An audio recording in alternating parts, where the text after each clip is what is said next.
Hi hello வணக்கம் and welcome back to our channel. இன்றைக்கி எந்திச்சது பார்த்திங்கன்னா ரொம்ப லேட்டு. ஸோ காலையில் வந்து காஃபி வார்ம் வாட்டர் எல்லாமே வந்து ஸ்கிப் பண்ணியாச்சு. டேரெக்டாக வந்து பிரேக்ஃபாஸ்ட், சிம்பிளான பிரேக்ஃபாஸ்ட் தோசை அண்ட் பொடி தான். கிட்ஸுக்கு சீரியல் கொடுத்தாச்சு. இப்போது நித்தம்மி வந்து தூங்கி எழுந்து வராங்க. எல்லாருமே இன்றைக்கி லேட்டு. ஸோ கொஞ்ச நேரம் வந்து ஃப்ரெஷ் ஏர் வாங்கட்டும் அப்படின்ட்டு. நம்ம சூரிய பகவான் பார்த்திங்கன்னா வெளில வரலாமா வேணாமான்ட்டு உள்ளே வந்து மூடிட்டு வெளில வர மாட்டேங்கிறாரு. ஸோ கொஞ்சமாக வந்து விட்டமின் டி வாங்கலான்ட்டு குழந்தைய வந்து வெளில விட்டுருக்கேன். ஸோ இப்போது நித்தமிக்கும் பால் காய்ச்சிட்டு அப்படியே நானும் வந்து காஃபி குடிக்க போகிறேன். நான் டெய்லி குடிக்கிற அந்த வார்ம் வாட்டர் பார்த்திங்கன்னா ப்ளெயின் வார்ம் வாட்டர் கிடையாது. அதில் கொஞ்சம் வந்து ஒரு ஸ்பூன் 3 லிட்டர்ஸ் ஆஃப் வாட்டருக்கு ஒரு ஸ்பூன் வந்து ஜீரகம், ஒரு ஸ்பூன் வந்து ஓமம். இதுதான் வந்து நான் குடிக்கிற அந்த தண்ணி. அதுக்கப்புறம் வந்து மார்னிங் ட்ரிங்க்கு ஆச்சு. நெக்ஸ்ட்டு வந்து இப்போ கிட்ஸ் எல்லாம் வந்து இப்போது விளையாடிக்கிட்டு இருக்காங்க. ஸோ நெக்ஸ்ட் பார்த்திங்கன்னா நான் ஏற்கனவே சொல்லியிருந்தேன், அந்த விராலி மஞ்சளை வச்சு ஒரு சாம்பிராணி போடுவேன்னு சொல்லியிருந்தேன் இல்லையா, அது நான் போட்டிருக்கேன்.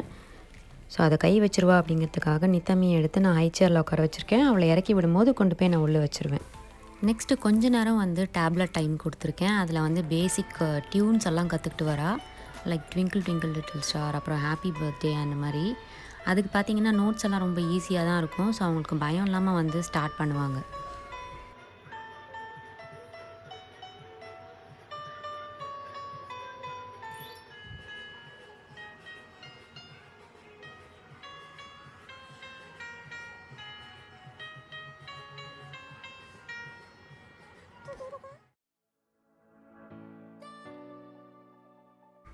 ஸோ இப்போ லன்ச் டைம் ஆயாச்சு. கிட்ஸ் வந்து ஒரு வழியாக தூங்கிட்டாங்க.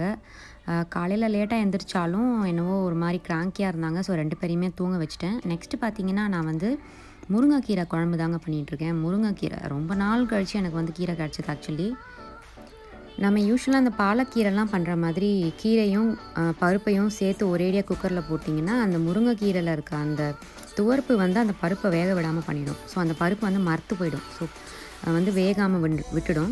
அதனால் வந்து எப்போவுமே பருப்பையும் இந்த முருங்கைக்கீரை மட்டும் பண்ணும்போது ஸ்பெஷலாக நீங்கள் வந்து பருப்பையும் கீரையும் தனியாக வேக வச்சு பண்ணிங்கன்னா பருப்பு நல்லா மசியும். இல்லைனா வந்து வேகவே வேகாது. போட்ட பருப்பு அப்படியே இருக்கும் நீங்கள் எப்படி போட்டிங்களோ வேகாமையே. ஸோ கிட்ஸ் எந்திரிச்சு வரத்துக்குள்ளே இந்த கீரையும் பருப்பும் வேகிறதுக்குள்ளே நான் வந்து இந்த லிவிங் ஏரியாவை வந்து க்ளீன் பண்ணிட போகிறேன்.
ஒரு வழியாக வந்து க்ளீனிங் ஆச்சு. இது கொஞ்ச நேரம் தான் இப்படி இருக்கும். அவங்க எந்திரிச்சு வந்த உடனே அடுத்த செகண்டே வந்து திரும்பவும் வந்து பயங்கர கலேபரம் ஆகிடும்.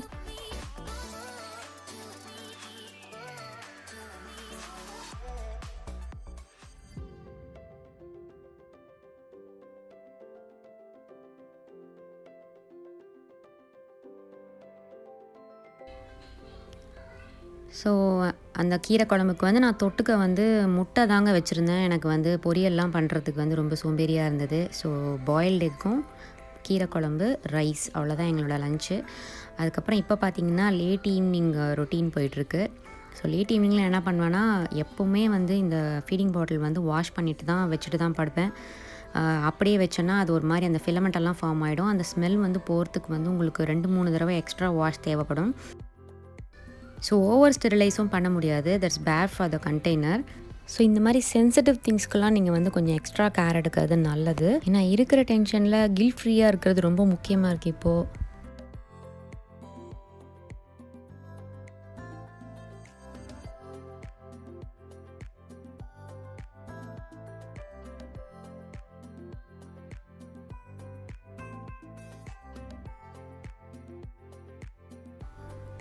அதுக்கப்புறம் கொஞ்சம் கொஞ்சம் திங்ஸ் எல்லாம் இருக்கும் இல்லையா, அந்த வாஷ் பண்ண வேண்டிய பாத்திரம் அதெல்லாம் வந்து வாஷ் பண்ணி வச்சுட்டு, அடுத்து வந்து நான் 3 days ஒன்ஸ் வந்து இந்த சிங்க்குக்கு மட்டும் ஸ்பெஷலாக கேர் பண்ணுவேன். ஏன்னா நீங்கள் இது வந்து ஸ்டெயின்லெஸ் ஸ்டீல் சிங்க்காகவே இருந்தாலுமே உங்களோட மெயின்டெனன்ஸ் வந்து கண்டிப்பாக தேவை. அதாவது நீங்கள் கை கழுவவாது அந்த இடத்துக்கு நீங்கள் போகணும் இல்லையா, கொஞ்சமாச்சும் பார்க்குற மாதிரி இருக்கணும். ஏன்னா நான் வந்து ஃபீடிங் பாட்டில் வாஷ் பண்ணுவேன். இந்த மாதிரி ரொம்ப சென்சிட்டிவ் திங்ஸ்லாம் அங்கே நான் ஹேண்டில் பண்ணுறதுனால எப்போவுமே வந்து கொஞ்சம் எக்ஸ்ட்ரா கேர் எடுத்துப்பேன் இந்த இடத்துல. ஸோ ஃபஸ்ட்டு வந்து பேக்கிங் சோடா, அதுக்கப்புறம் இந்த மாதிரி ஏதாவது ஒரு க்ளீனர், கொஞ்சம் ஸ்ட்ராங் க்ளீனர் வந்து நீங்கள் வச்சு க்ளீன் பண்ணிவிட்டு, அதுக்கப்புறமா வந்து ஏதாவது ஒரு டிஸ்இன்ஃபெக்டன்ட் ஸ்ப்ரே வச்சு நீங்கள் எவ்ரி 3 days வந்து க்ளீன் பண்ணிங்கன்னா எந்த பூச்சியோ இல்லை எதுவுமே அந்த இடத்துல வராது. மொரோவர் வந்து எந்த ஒரு அந்த ஒரு மாதிரி ஸ்மெல் வரும் இல்லையா, அந்த மாதிரி கெட்ட வாடையும் அடிக்காமல் இருக்கும். பண்ணிவிட்டு நல்லா க்ளீன் பண்ணிவிட்டு, அந்த இடுக்கெல்லாம் நீங்கள் வந்து டூத் ப்ரஷ் வச்சு பழைய டூத் ப்ரஷ் வச்சு நல்லா க்ளீன் பண்ணிட்டீங்கன்னா அங்கே வந்து சேர்கிற அந்த அழுக்கு, அந்த கலர் மாறுறது அதெல்லாம் வந்து இருக்காது. அதுக்கப்புறம் நல்லா வந்து நீங்கள் கழுவி விட்டுட்டு கண்டிப்பாக நீங்கள் டிஷ்யூவோ இல்லை வந்து டவலோ மைக்ரோஃபைபர் கிளாத் வச்சு தொடச்சி விட்டுறணும். இல்லைனா வந்து அந்த தண்ணி வந்து காய காய அந்த ட்ராப்பாக வந்து அசிங்கமாக தெரியும். ஸோ அதுவே நாளடைவில் உங்களுக்கு வந்து ஒரு மாதிரி கரை மாதிரி தெரியும். இதெல்லாம் வந்து நீங்கள் 3 days ஆர் 4 days ஒன்ஸ் நீங்கள் கண்டிப்பாக இந்த மாதிரி டேக் கேர் பண்ணிங்கன்னா தான் உங்களுக்கு வந்து அது நல்லாயிருக்கும். இந்த சிங்க் நான் எங்கள் வீட்டுக்கு வந்துட்டு நாங்கள் கிட்டத்தட்ட ஒரு 3 yearsக்கு மேலே ஆகிடுச்சு. பட் 3 yearsக்கு மேலே ஆன மாதிரியே இருக்காது நீங்கள் அந்த சிங்க் பார்த்தீங்கன்னா. So all about maintenance.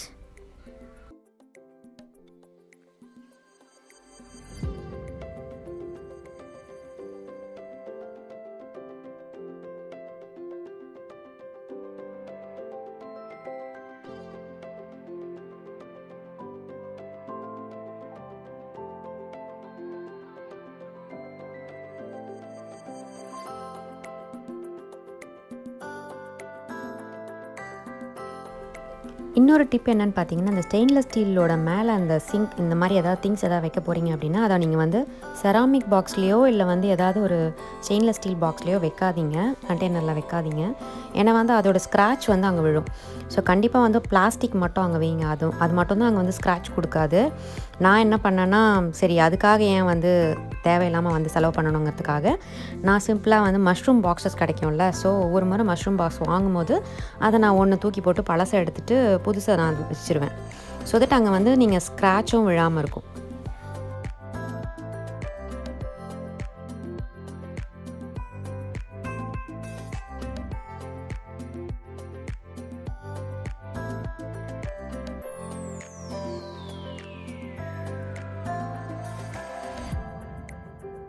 So ஒரு வழியாக வந்து லேட் ஈவினிங் ரொட்டீன் எல்லாம் முடிச்சாச்சு. க்ளீனிங் ஒர்க்கெல்லாம் ப்ராப்பராக முடிச்சாச்சு.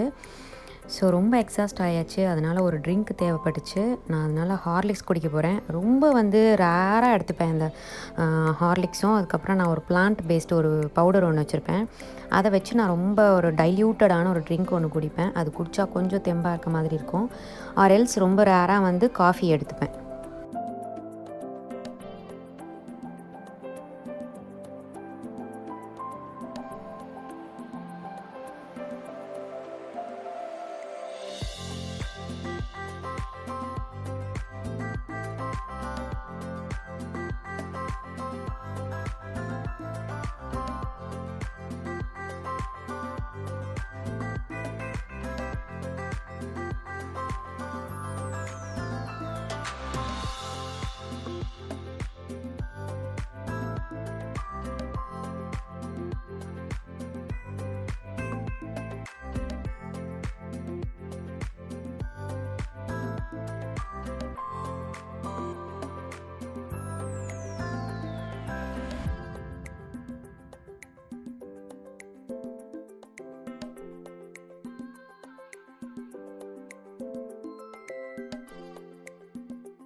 S, it's the next day.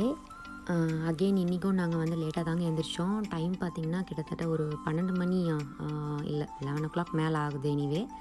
So டேரெக்டாக நாங்கள் வந்து இன்றைக்கி லன்ச் போயாச்சு. கிட்ஸ்க்கு வந்து பிரெட் ஆம்லெட் பண்ணி கொடுத்துட்டேன். ஸோ வீக்கெண்ட்னாவே ரொம்ப லேசியாக இருக்கும் யூஸ்வலாக. ஏன்னா வந்து கிளாஸஸ் இருக்காது மார்னிங். அவள் ஸ்கூலுக்கு போயிட்டு அவள் வந்து கிளாஸஸ் இருந்துட்டு அவளுக்கு கிடச்ச ஹோம்ஒர்க்ஸை விட எனக்கு வீட்டில் வந்து பயங்கர டென்ஷனாக இருக்குது. ஸோ எவ்ரிடே வந்து பர்டிகுலர் சப்ஜெக்ட்லேருந்தே வந்து 10 to 12 ஆக்டிவிட்டீஸ் இருக்குது. ஸோ ஃபுல் டே ஓடிடுதுங்க. ஸ்கூலுக்கு போனால் அட்லீஸ்ட் ஒரு 12 கிளாஸ் முடிஞ்சிடும். இது ரொம்ப வந்து ஹெக்டிக்காக இருக்குது ஆக்சுவலாக. ஸோ நான் இன்றைக்கி என்ன பண்ணிகிட்ருக்கேன் லஞ்சுக்குன்னு பார்த்தீங்கன்னா, நான் வந்து கேழ்வரகு களியும் அதுக்கு வந்து ஒரு சூப்பரான சைட் டிஷ் ஒன்று பண்ண போகிறேன். எனக்கு இந்த ராகி களி வந்து அவ்வளோ பிடிக்குங்க. எங்கள் அம்மா பண்ணுவாங்க. ராகி களியோட நான் வெஜிடேரியன் இருக்கும் மேக்ஸிமம். ஸோ மட்டன் குழம்பு இருக்கும், அந்த மாதிரி ஏதாவது நான் வெஜிடேரியன் தான் மேக்ஸிமம் இருக்கும். சாட்டர்டே மார்னிங் நல்ல காரசாரமாக ஒரு கிரேவியும் இந்த ராகி களியும் வந்து மேண்டேட்ரி எவ்ரி சாட்டர்டே இருக்கும் எங்கள் வீட்டில். ஸோ எனக்கு வந்து இந்த சாட்டர்டே எனக்கு வந்து அது பண்ணணும்னு தோணிடுச்சு. ஸோ அதனால் வந்து திடீர்னு சாதம் தான் வடிக்க ஸ்டார்ட் பண்ணேன். பட் அது அப்படியே வந்து களியாக மாறிடுச்சு. ரொம்ப ஈஸி. கொஞ்சமாக வந்து சாதம் வடிக்கிற பதத்துக்கு நீங்கள் எடுத்துகிட்டு அந்த ரைஸ்லேயே வந்து நான் இப்போ சேர்த்தேன் இல்லையா, கொஞ்சமாக வந்து ராகி சேர்த்து அதை நீங்கள் வேக விடணும். ஸோ அது மேலே வந்து நல்லா அந்த கோபுரம் போல் கொஞ்சமாக வந்து ராகியை வச்சுட்டு உப்பு போட்டுட்டு அது லைட்டாக வந்து 2-3 ஹோல்ஸ் போட்டுட்டு விட்டிங்கன்னா க்ளோஸ் பண்ணி வச்சிடணும். அது நல்லா வெந்துடும். ஸோ அது நல்லா வந்து நீர்த்த மாதிரியான ஒரு ஃபிகர் உங்களுக்கு கொடுக்கும். ஸோ அந்த மாதிரினா உங்களுக்கு வந்து வெந்துருச்சுன்னு அர்த்தம். அதுக்கப்புறம் எடுத்து நல்லா மிக்ஸ் பண்ணிவிட்டு நல்லா அந்த மாதிரி ரவுண்டாக வந்து உருட்டி எடுத்துக்கலாம். ரவுண்டாக உருட்ட வேண்டாம், நீங்கள் அப்படியே சாப்பிட்ணுன்னா கூட நான் அப்படியே சாப்பிட்லாம் தாராளமாக. இப்போ களி பண்ணியாச்சு. அதுக்கு சைட் டிஷ் இல்லைன்னா எப்படிங்க? இன்றைக்கி நான் வந்து சூப்பராக ஒரு ஷ்ரிம்ப் தொக்கு தான் பண்ண போகிறேன். என்கிட்ட பார்த்தீங்கன்னா பெருசாக நான் வெஜிடேரியன் எதுவும் இல்லை இப்போதைக்கு. முன்ன பார்த்தீங்கன்னா நான் எப்போவுமே வந்து சிக்கன் கொஞ்சமாக ஸ்டாக் வச்சுருப்பேன். இப்போ வந்து என்கிட்ட அந்த ப்ரான்ஸும் நான் குக்டு ப்ரான்ஸ் வச்சுருந்தேன் இல்லையா, லாஸ்ட் வீடியோ காட்டியிருந்தேன்ல, அந்த ப்ரான்ஸும் அதுக்கப்புறம் எக்கும் மட்டும்தான் இருக்குது. ஸோ இது காலியாகிற வரைக்கும் இதுதான் ஓடும். அதுக்கப்புறமா தான் சிக்கனோ இல்லை வேறு ஏதாவது வாங்கணும். ஸோ சிம்பிளான ஒரு தொக்கு தான். வெங்காயம் தக்காளி நம்ம தக்காளி தொக்கு பண்ணுவோம் இல்லையா, அதே பண்ணிவிட்டு கொஞ்சம் எக்ஸ்ட்ராவாக வந்து இஞ்சி பூண்டு மிக்ஸை போட்டு வதக்கிட்டு அதுக்கப்புறம் மிளகாய்த்தூள் போட்டு வதக்கிட்டு கொஞ்சமாக நான் வந்து மீட் மசாலா சேர்க்க போகிறேன். கொஞ்சம் ஓவர் பவரிங்காக தான் சேர்க்க போகிறேன். நிறைய காரம் இல்லாமல் ஸ்பைஸ் இந்த நம்மளோட ஹோன் கரம் மசாலாவோட ஸ்பைஸ் மட்டும் எக்ஸ்ட்ரா இருக்கிற மாதிரி பார்த்துட்டு ஒரு தொக்கு ஒன்று பண்ணிவிட்டு ஆல்ரெடி குக் பண்ணியிருக்கிற அந்த ப்ரான்ஸை வந்து பேசிக்காக லைட்டாக வாஷ் பண்ணிவிட்டு நான் இதில் போட போகிறேன். போட்டு இது ஆல்ரெடி குக்குடுங்கிறதுனால சும்மா ஒரு நிமிஷமோ இல்லை 1.5 நிமிஷமோ போட்டு எடுத்துகிட்டு அந்த எண்ணெய் பிரிகிற அளவுக்கு வதக்கி எடுத்துகிட்டு போகிறேன். அவ்வளோதான். நான் களிக்கு தொட்டுக்கிறதுக்காக பண்ண போகிறேங்கிறதுனால ரொம்ப திக்காலாம் வைக்கலை, கொஞ்சம் தண்ணியான கன்சிஸ்டன்சியில் தான் வைக்கிறேன். ஸோ இது நைட்டுக்கும் சேர்த்துங்கிறதுனால நான் கொஞ்சம் எக்ஸ்ட்ராவாகவே பண்ணிட்டேன். ஸோ நைட்டுக்கு வந்து தோசை, இந்த ப்ரான் தொக்கு, அவ்வளோதான். சிம்பிளான டிஷ் இன்னைக்கு.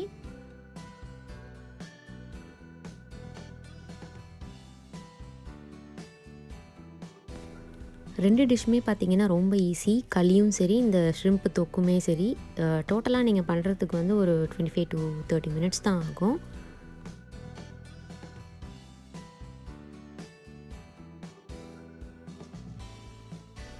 ஐ ஹோப் இந்த வீடியோவில் காட்டியிருந்த இந்த 2 டிஷ்ஷுமே வந்து உங்களுக்கு ரொம்ப பிடிச்சிருக்கும்னு நினைக்கிறேன். பிடிச்சிருந்ததுன்னா லைக் பண்ணுங்கள், உங்கள் ஃப்ரெண்ட்ஸோடு ஷேர் பண்ணுங்கள். நம்ம சேனலுக்கு இன்னும் சப்ஸ்கிரைப் பண்ணலன்னா கண்டிப்பாக சப்ஸ்கிரைப் பண்ணி வச்சுக்கோங்க. பக்கத்தில் இருக்க நோட்டிஃபிகேஷன் பெல்லையும் ப்ரெஸ் பண்ணிக்கிட்டிங்கன்னா நம்மளோட வீடியோலாம் எல்லாமே உங்களுக்கு உடனுக்குடன் நோட்டிஃபிகேஷன் வரும். ஸோ பார்த்து என்ஜாய் பண்ணலாம். உங்களோட ஃபீட்பேக்ஸை வந்து கண்டிப்பாக கமெண்ட்ஸில் எழுதுங்க. நான் இன்னொரு வீடியோவில் உங்களை மீட் பண்ணுறேன். அன்டில் தென் பாய்.